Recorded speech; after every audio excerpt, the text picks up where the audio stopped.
yandi makuba, tuzagira ukundi nta zindi ntambara tuzahura nazo, nta yindi miruho tuzabona ukundi nitugera iwacu kwa Data mw'ijuru. Tuzaba amahoro tutikanga ikibi, tuzaba mu munezero twateguriwe na Yesu, tuzambikwa amakamba y'abihanganye, tuzahora dushima Yesu watubambiwe. Tuzaba amahoro tutikanga ikibi, tuzaba mu munezero twateguriwe na Yesu, tuzambikwa amakamba y'abihanganye, tuzahora dushima Yesu watubambiwe.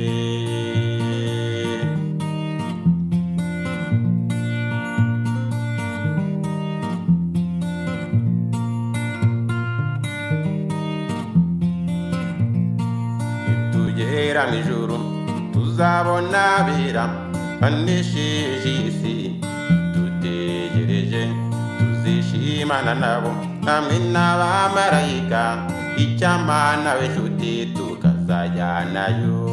Tuzaba amahoro tutikanga ikibi, tuzaba mu munezero twateguriwe na Yesu, tuzambikwa amakamba y'abihanganye, tuzahora dushima Yesu watubambiwe. Tuzaba amahoro tutikanga ikibi, tuzaba mu munezero twateguriwe na Yesu, tuzambikwa amakamba y'abihanganye, tuzahora dushima Yesu watubambiwe.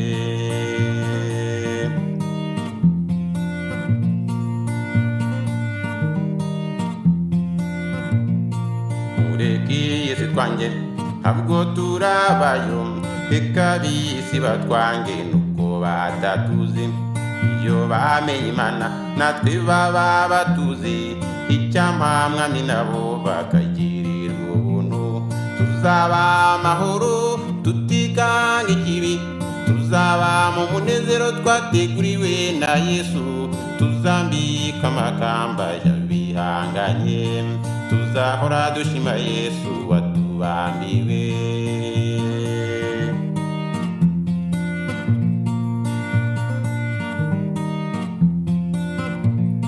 Yesu yaravuze ati, ko banyisebeze buri mwebweho bizacura iki?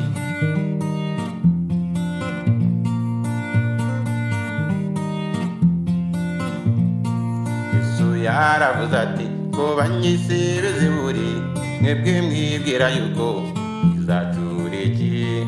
Mureke badutuke tuvuga uko tutari, ku isaha yagenwe burya tuzamenyekana. Tuzaba amahoro tutikanga ikibi, tuzaba mu munezero twateguriwe na Yesu, tuzambikwa amakamba y'abihanganye, tuzahora dushima Yesu watubambiwe. Reka ibyago bibi kubazasigara bazifuza urupfu ntibazarubona, ibyago by'imperuka inzabya z'umujinya n'ibisuka mw'isi, mbese uzagana he?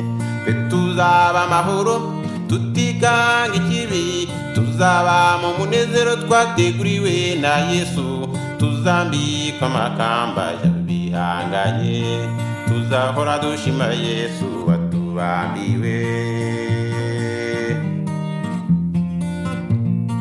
Ubu wari ufite akanya ko kwitunganya n'Imana, ukagira agakiza ugifite uburyo, naho Imana nivuga byose bizaba bishize, n'amarira no kuboroga bizasigara mw'isi.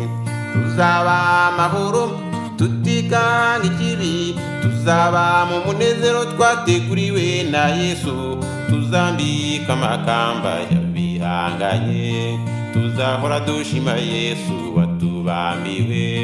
Tuzaba amahoro tutikanga ikibi, tuzaba mu munezero twateguriwe na Yesu, tuzambikwa amakamba y'abihanganye, tuzahora dushima Yesu watubambiwe.